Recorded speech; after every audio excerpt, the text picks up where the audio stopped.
Le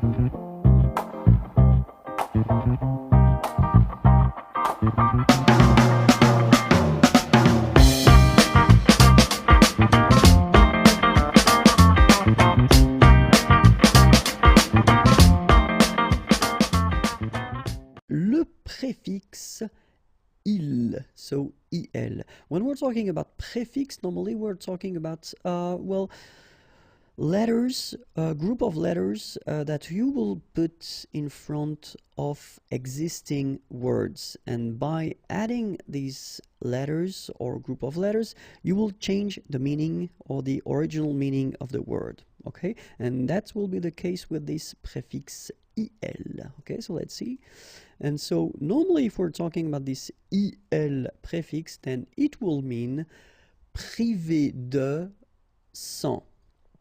Okay, and this is actually what it means in English, so without or then, well, less. Okay, so that will be the meaning of this il prefix. Let's see 3 examples. So the first one here, légitime.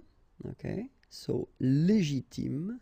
And then if you want to express, well, the without concept, then you will add this prefix il at the beginning, and then after that you continue with your original word légitime, and now you get illégitime.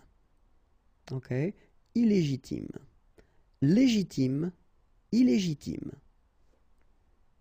Second example, lisible. Okay, lisible, and then same idea, you just add this il in front, and then you get illisible, illisible. And the last one, légal. Okay, légal, exactly the same concept, you just add this il in front of légal and you get illégal.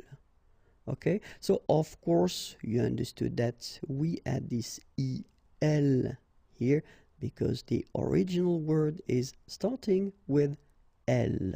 Okay, so that's the reason why you will have this I and then L. Alright, so légal, illégal.